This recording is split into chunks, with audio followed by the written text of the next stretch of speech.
Hello, and welcome to today's webinar presentation, What is Kubernetes Security and How to Get It Right the First Time, brought to you by Aqua. I'd like to introduce you to our presenter, Andrew Akers. Andrew is a Senior Product Marketing Manager at Aqua, where he manages go-to-market strategy for Kubernetes security and threat research.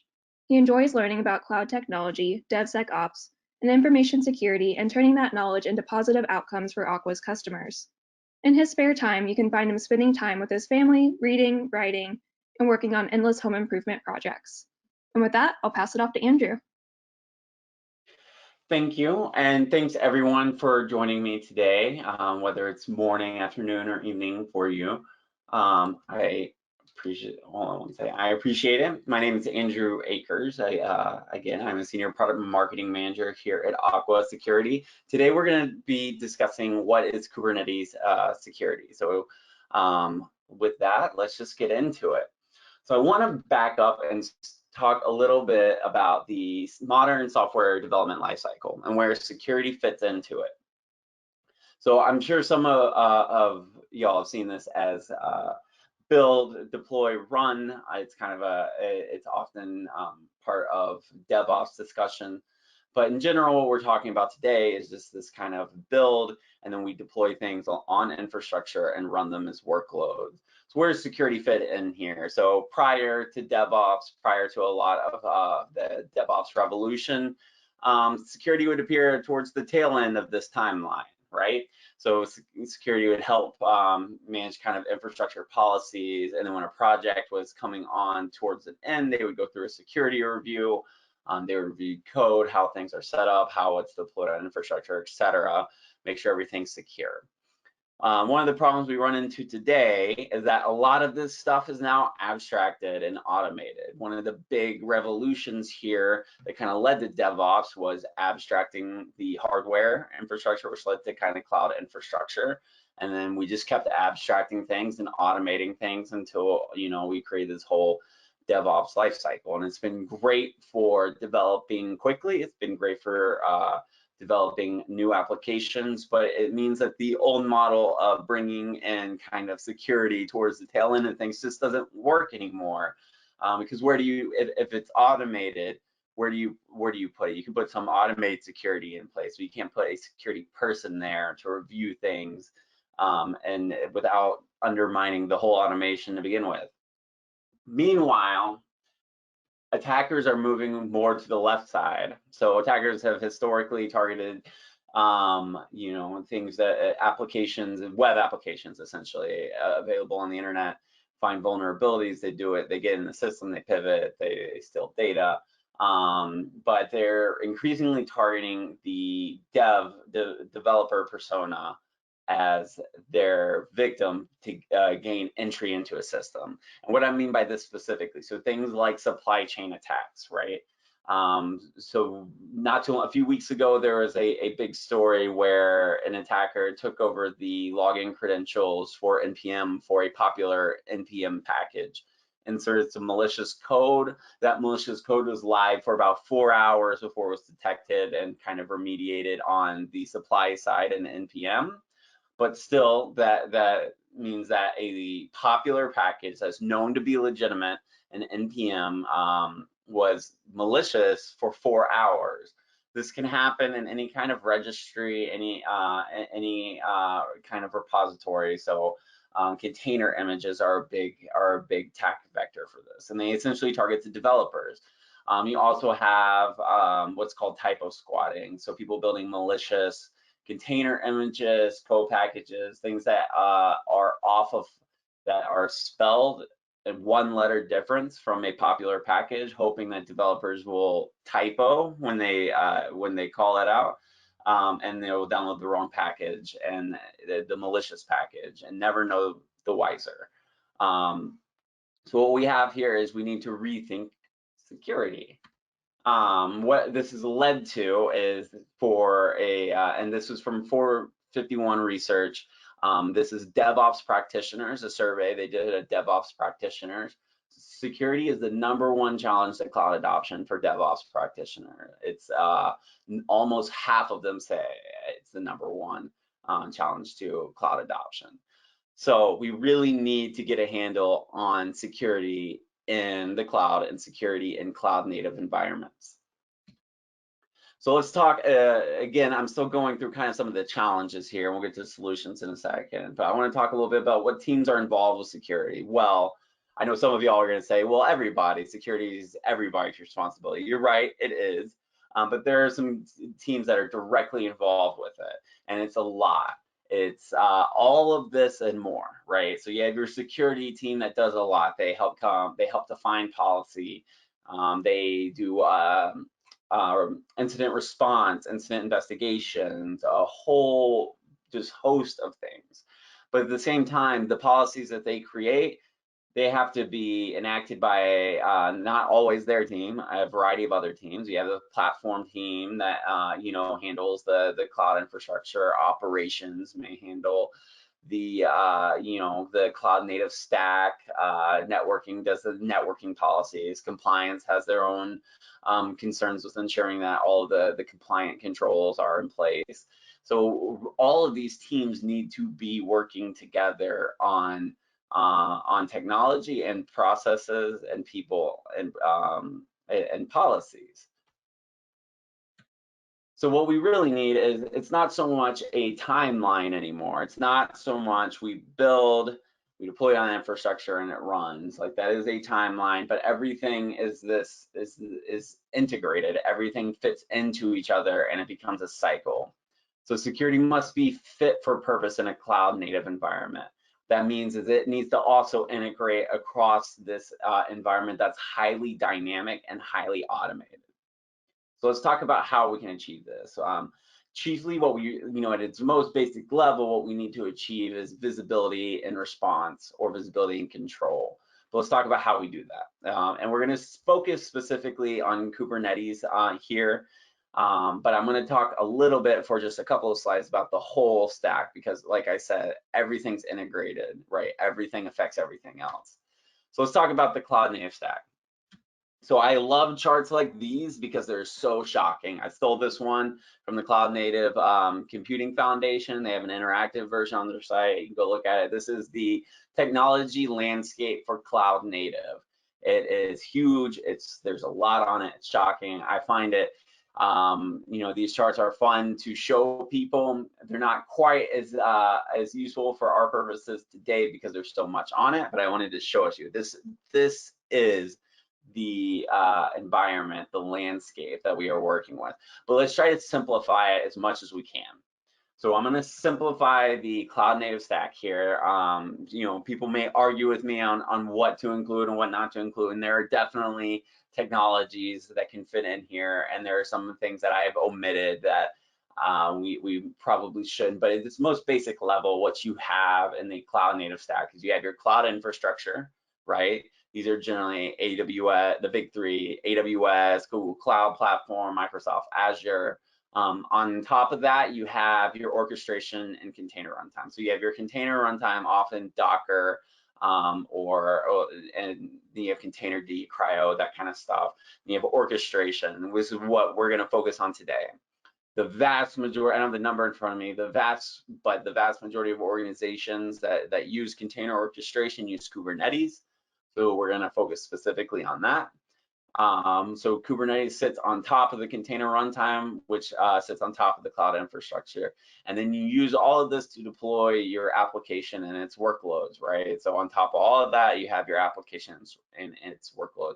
And all of these things are deeply interdependent on each other. So what that means is that if you have a vulnerability in one, that can lead to a vulnerability in others. If you have a compromise on one, that can lead to a compromise in others. So you really need to be thinking about this less from a standpoint of, I just need to secure Kubernetes, which you should, but also I need to secure my cloud native stack. That's really the mindset that you need to be working towards. And that's from the left side, on the build side, that's protecting your developers, all the way to runtime and protecting your workloads.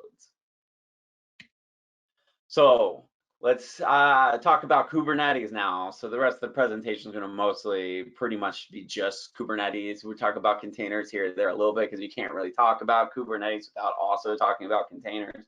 But let's talk about some ways that Kubernetes can be owned. So I'm gonna walk through 3 scenarios, attack scenarios, just because I think examples are a great way to illustrate a talking point. But what we have here, and let me go, is attack scenario 1, a vulnerable application. So in this scenario, the actual application that's deployed and its workload is vulnerable. It's running a vulnerable container image. And this could, you know, there's a whole host of types of vulnerabilities it could be, but let's just say it gives, you know, remote code execution. It gives the attacker the ability to reach the container environment and the container that workload is running in. Well, once they're in the container, they need to do what's called container escape or privilege escalation as well. So these are all in the terms of the MITRE attack framework. If you're not familiar with that, it's a great framework of attack techniques. So I try to align the terminology to the techniques mentioned in the attack framework as much as I can here. So these are all things you can go look up on MITRE and read more about. In this case, the attacker gets into the container and needs to escalate their privileges. So if you are running in a pod in Kubernetes that has a full host path mount to the file system of the underlying host, which it's not that the attacker can steal the pod administrator secret from that file system. So they can essentially then escalate their privileges to that admin level. From there, they can run the container, they can drop malicious files. This is actually on the softer end of what they can do. This ultimately leads to a full-on data breach. So they can, you know, they will continue to run techniques and pivot throughout your system. Depending on what their motivations are, they can steal and they can steal proprietary information or personally identifiable information. They can cause damage. They can cause outages and denial of service attacks, and they can run cryptojacking attacks where you steal compute resources to mine cryptocurrencies. So let's move on to attack scenario 2, so a malicious container image. This is somewhat similar in the sense in the last scenario, our victim deployed a vulnerable container image, so they deployed vulnerable code and their application was vulnerable. In this instance, this is more or less a supply chain attack. In this instance, the attacker starts with the container image or the code package and in the registry, and that's the entry point. So for example, when I mentioned earlier that the login credentials for a legitimate package on NPM were stolen and malicious code was injected, this is what I'm talking about. Was going directly to NPM, compromising it, or typo squatting like I mentioned earlier, or going to Docker Hub, and it was more relevant to us since we're talking about Kubernetes, going to Docker Hub or some other container image registry, and either figuring out a way to compromise a legitimate image on there or typo squatting that legitimate image. So you're one letter off from that legitimate image. And then our victim runs that image. That image already has malicious code in it, so it allows the attacker access to the system. It is already giving them privilege. It's running a container as privilege, so unless you have a policy to kind of prevent that, they gain entry to the system and they have privilege, and they're able to do the exact same thing they were in scenario 1. That's run the container. They can try to escape and pivot from there, drop malicious files, steal data, all kinds of things, all kinds of bad things from there. So that's how attack scenario 2 works. Now, our final attack scenario is a misconfiguration. Now, Kubernetes is highly configurable, just like most cloud native technologies. It's highly configurable, which means it's really, really easy to misconfigure it in a way that will leave you exposed.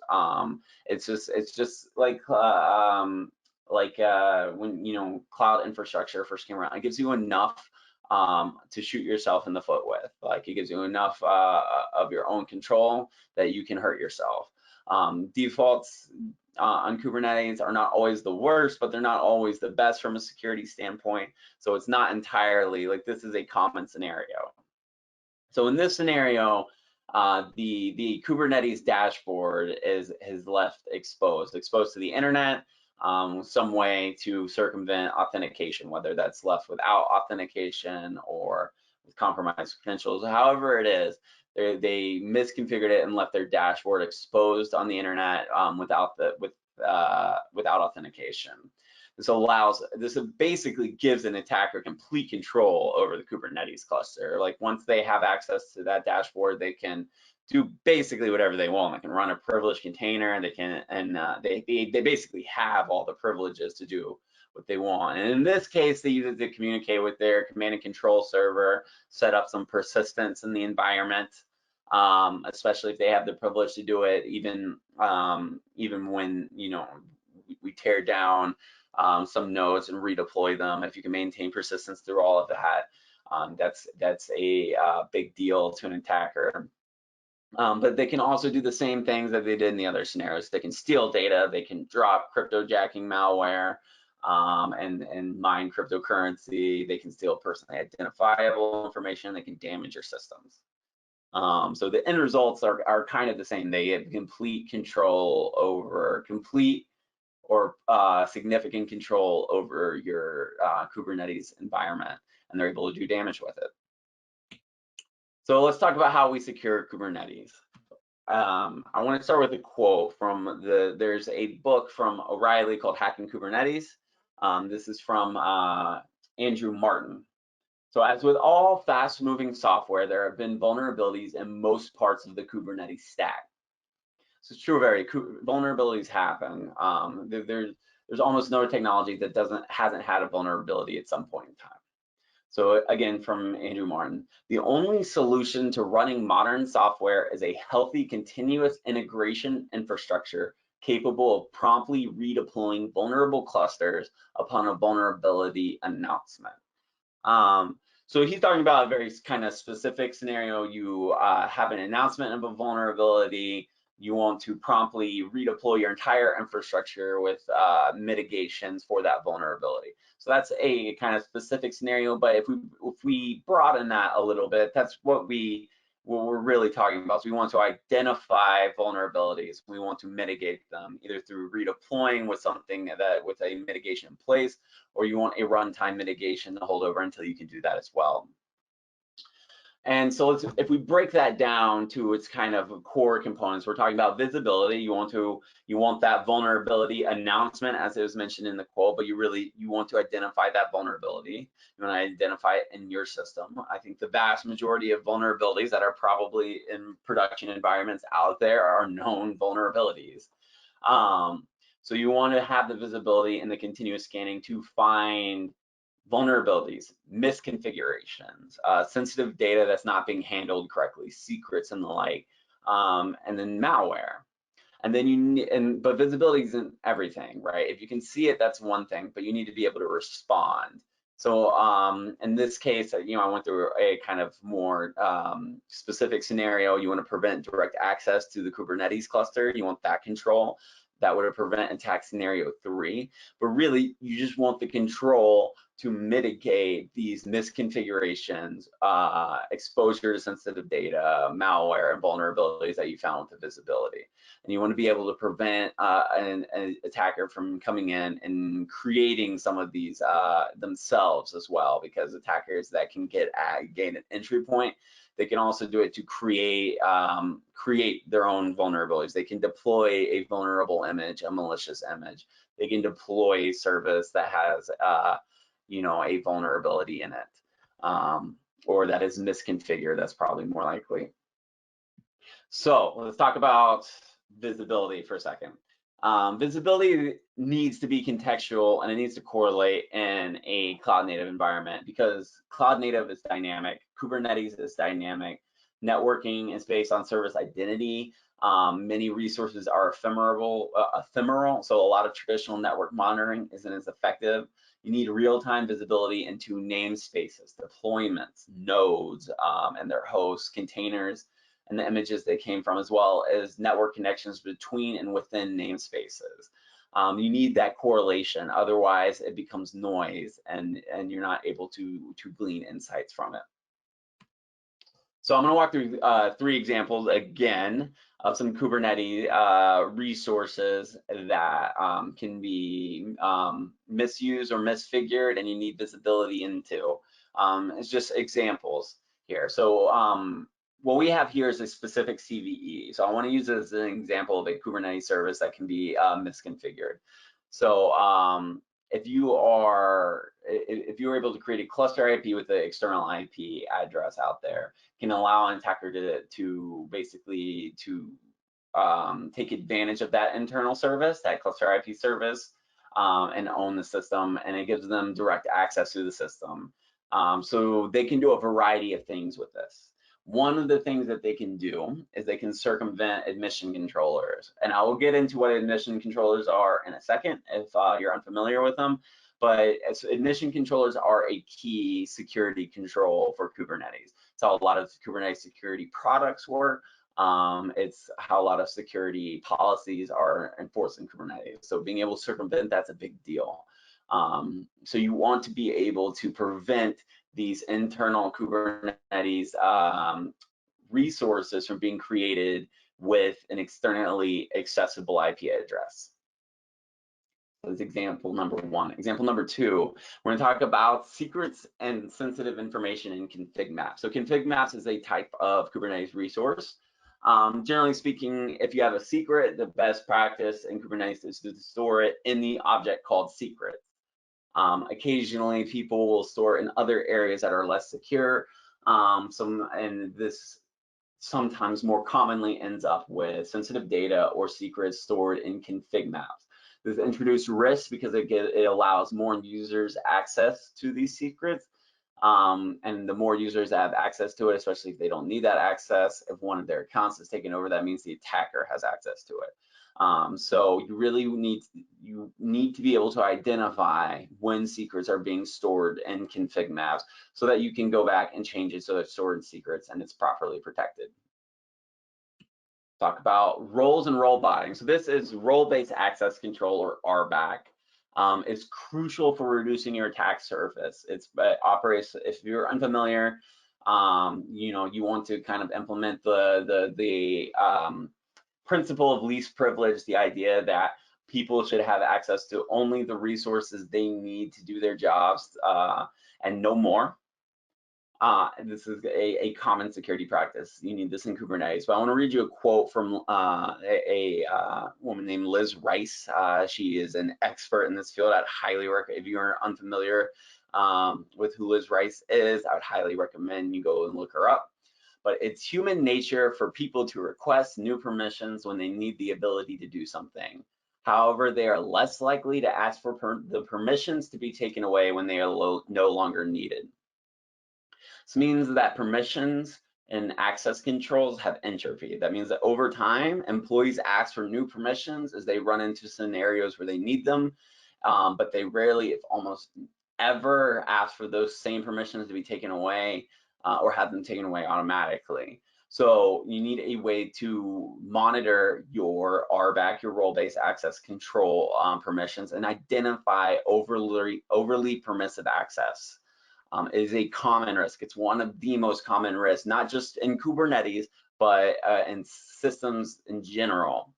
And RBAC policies change. They can be designed great, but they change, and they can change often. So you need to monitor it regularly. And then last is investigating the results. Visibility by its nature is kind of data. Data is only as worthwhile as its usability. Simply storing logs doesn't help. You have to actually do something with them. Some SIEMs struggle to surface meaningful risks in cloud-native environments. Sometimes the amount of data produced can be really significant and can overwhelm them, can lead to very high SIEM costs as well in some scenarios. Not necessarily bashing on SIEMs, they're very valuable tools. They're just some of the challenges you may run into. However, dashboards should be created that make it easier to understand risks and prioritizes them based on severity. And you should be able to filter by the risk type, the severity, the namespace, label, and more, because this is all critical capabilities when you're investigating an incident. and it should be easy to pivot between different types of information. So this is where, when I was talking about the cloud native stack, this is what I mean. You should be able to pivot between image scans versus Kubernetes configuration scans versus cloud security posture management scans. You need to be able to pivot between all of these with relative ease and correlate where possible and where it makes sense. So let's talk about control. So like visibility, like I just said, visibility needs to be set up in a way that makes sense in a cloud native environment. Control, almost even more so. So much of cloud native is automated. Control needs to focus on preventing attackers from taking advantage, of these automated processes. We've seen this in certain scenarios where they've taken advantage of, here's an example. This is this is from Python, Python registry. But if you have it set up to pull down the latest version of a Python package and deploy it, somebody can go in there if they gain access and they can make the latest version something with malicious code. So then your system automatically goes out, pulls down the latest version, deploys the latest version. It has malicious code in it. That's taking advantage of an automated process. That's also a supply chain attack. You also want to prevent attackers from circumventing these processes and associated policies. A lot of these automated processes have policies or have the ability to have security policies kind of inserted in them. You want to prevent circumvention of these policies. And then lastly, but not least for sure, is hardening and prevention is critical, right? So incident response, runtime controls, etc., are all super important. We need them, they're critical. But I would say runtime is more of a insurance policy. You need it, but if you harden and use prevention the right way, you should almost never need it. So let's talk about cluster hardening. Like I said, Kubernetes is highly configurable. Misconfigurations are easy and they're common. Guides like the CIS benchmark and the NSA hardening guides can be super helpful. There are tools out there that can automate kind of auditing these on a regular basis. You should audit your environment periodically to ensure they remain hardened. They adhere to these guidelines from the CIS benchmark and NSA hardening guide. We have Aqua Security has its own tool, QBench. It's open source that you can use for this. There are other tools out there as well, I'm sure.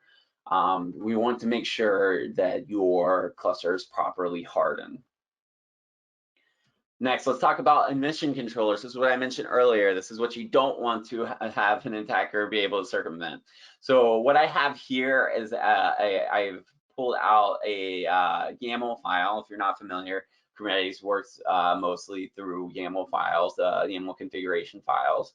And this one is for deployment. If you look down here at the bottom, down it says spec containers, it says image Nginx 1.171. Well, Nginx version 1.7.1, sorry, has vulnerabilities. It's non-compliant with our security policies. So what an emission controller does is takes that image, scans it, identifies if it's compliant with our security policies. If it is compliant with our security policies, everything's good. And we deploy the deployment, we use the image, and everything's running. What an emission controller does, though, is if it fails those security checks, if it's non-compliant, then it prevents it from deploying into production. So this is an important control for preventing vulnerable images from making it into your Kubernetes environment, your cloud, and by extension, your cloud native production environment. We also need to do this with resources, not just with images. So emission controllers work with images. We want to work with Kubernetes resources too. Just like I mentioned earlier, if you create a cluster IP with externally accessible IP address, an attacker can potentially own your entire Kubernetes cluster. We want to stop that. So what I have here in this example is somebody trying to create a service with an externally accessible IP address. Now, I know this is through command line, so I'm going to parse it for you just a little bit here. But we have here the top line is the command to use. Like I said, a lot of Kubernetes run through YAML configuration files. This is creating a service with an externally accessible IP address. What you see is an error. Error says it cannot, it's been denied. The admission webhook has denied the request.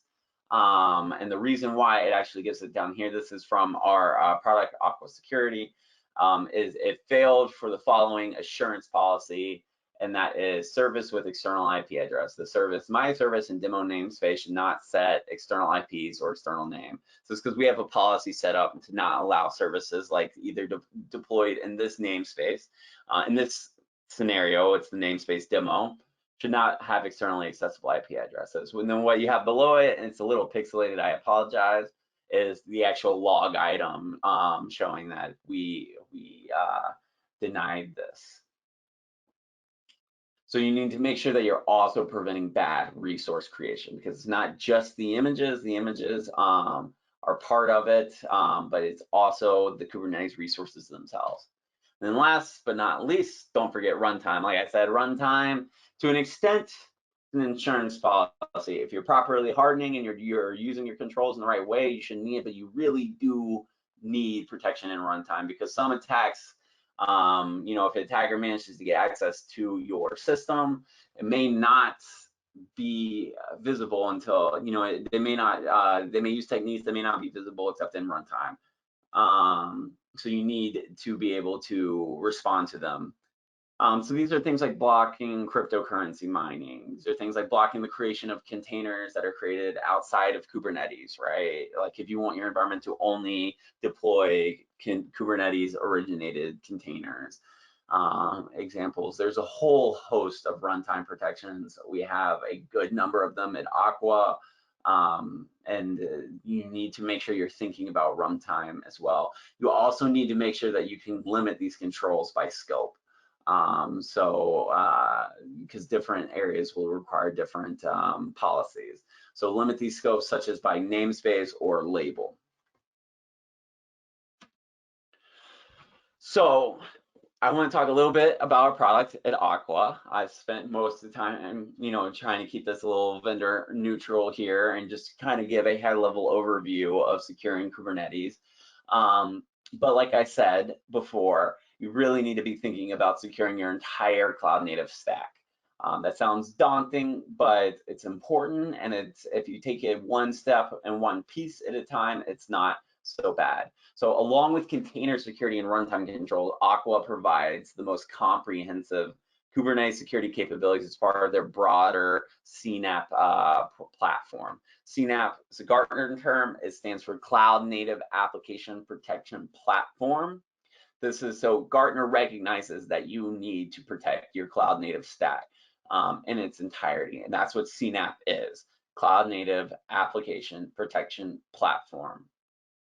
So for securing the orchestrator, we have at Aqua, it's listed here as KSPM, we call it Kubernetes Security Posture Management, similar to CSPM or Cloud Security Posture Management, except for Kubernetes. This is to secure your orchestrator, your Kubernetes orchestrator. But you also need to secure the underlying applications through code scanning, runtime controls, and infrastructure security like Cloud Security Posture Management.